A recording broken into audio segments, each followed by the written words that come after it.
This is the Israeli Knesset, the goal for Igor Vepretski's current political ambitions.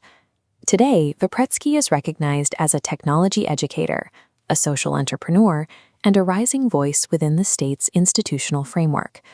But he began his life in a very different category.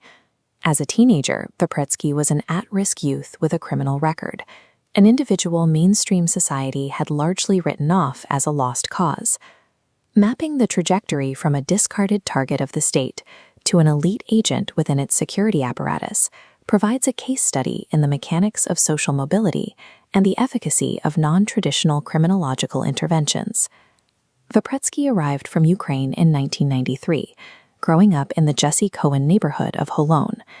The environment was characterized by deep poverty and the structural failures common to the Israeli periphery. This created double marginalization. Immigrant youth were alienated from their parents' Soviet culture, while rejected by the Hebrew-speaking mainstream.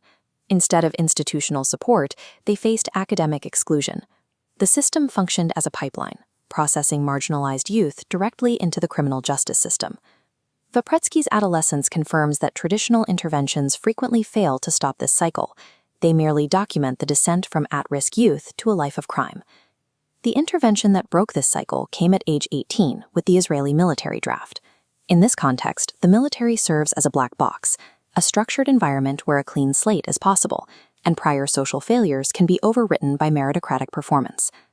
Vepretski navigated the notoriously rigorous physical and psychological assessments required for selection into Pulsar 401, an elite IDF Special Forces unit.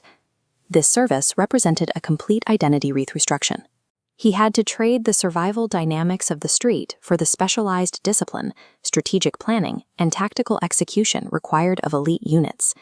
Successfully completing this selection process moved him from being a subject of state discipline to an elite agent of state security. He continued this trajectory into the Israel Police, serving for 13 years in highly classified units. Stationed in South Tel Aviv, his work involved intelligence gathering and specialized urban operations. He spent his formative years being monitored by the police. He then spent over a decade monitoring the state's most significant threats from within the police intelligence apparatus. Operating at the highest levels of enforcement taught him that reactive policing only addresses the symptoms of criminal ecosystems. While the state can use force to maintain order, it rarely uses that same power to address the root causes of why youth enter the criminal world in the first place. This created a dual perspective. He realized that effective reform requires combining the lived experience of the street with the tactical and criminological intelligence of the state. Vepretski transitioned out of law enforcement to found the Starton NGO and the #7YA movement. He chose to repurpose the tactical discipline he mastered in the security forces as a tool for social leadership. Starton utilizes a credible messenger model. Traditional social workers often lack the trust needed to reach youth in dangerous neighborhoods, but a former Special Forces operative with a shared background provides a level of legitimacy that traditional authority cannot reach. This is the core of the #7YA philosophy, not fashion, force. It is a rejection of superficial digital culture in favor of psychological resilience and functional real-world impact. In high-risk environments, authority must be earned through proven capability and shared experience, rather than simply being declared by an institution.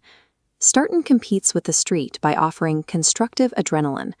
They build interactive tech spaces that replace the allure of delinquency with high-stakes technical mastery. They provide at-risk youth with high-status skills that are typically absent from marginalized education: open-source software development, advanced AI model training, and complete digital sovereignty. His move into the political, diplomatic arena represents the final phase of this model, taking the principles of preventative criminology and scaling them into national social policy.